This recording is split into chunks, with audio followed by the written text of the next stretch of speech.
Mistennija xalat oħra ta' mużika u divertiment waqt il-Hard Rock Cafe Bell and Music Festival. Din hija attività mużikali mifruxa fuq 3 tiem li tinvolvi għatt artisti ta' kalibru kemm lokali kif ukoll internazzjonali. Wara s-suċċess tal-5 edizzjonijiet li għaddew li ġibdu eluf ta' nies lejn ir-raħal taż-Żejtun, is-sitt edizzjoni se tittella bejn l-4, 5 u l-ġimgħa 7 ta' Lulju fiż-żona ta' Bulebel iż-Żejtun. Dettalji dwar dan il-festival nataw waqt konferenza tal-aħbarijiet fejn intqal l-edizzjoni ta' din is-sena kienet possibbli wara li l-Aqda Beland irċeviet għajnuna finanzjarja u benefikat minn fondi tal-Cultural Partnership Agreement. Dan hu programm ta' fondi li nata fuq medda ta' 3 snin li laqdiet li promovu l-arti u l-kultura u li dwaru tkellem b'sodisfazzjon il-Ministru Owen Bonnici.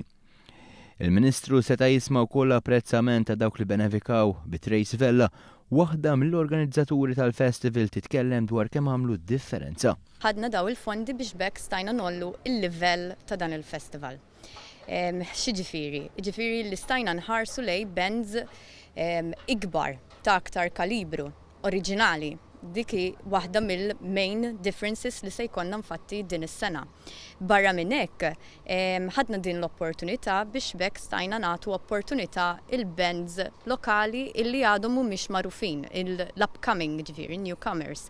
Il-Ministru Bonnici saħaq li dan huwa eżempju xhieda ċara ta' kemm il-Gvern għandu għall-qalbu l-kultura u l-arti Maltija, filwaqt li sostna l-attivitajiet kulturali għandhom jinfirxu mal-pajjiż kollu u mhux biss fil-kapitali.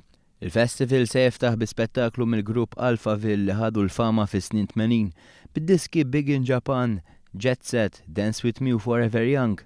Chris Norman, il-vuċi oriġinali tal-grupp Smokey, se jkun qed itella kunċert flimkien mal-band tiegħu l-ħamis fit-tieni jum tal-festival. Norman huwa magħruf għas-suċċess li kiseb fil-karriera ma' Smokey bid-diski Living Next Door to Alice. Il-festival jalaq b'kunċert mistenni ta' Ira Losko, dan se jkun l-ewwel kunċert tagħha wara li rappreżentat lil Malta fil-Eurovision u ser ikun spettaklu innovattiv li involvi n-numru ta' artisti lokali u internazzjonali.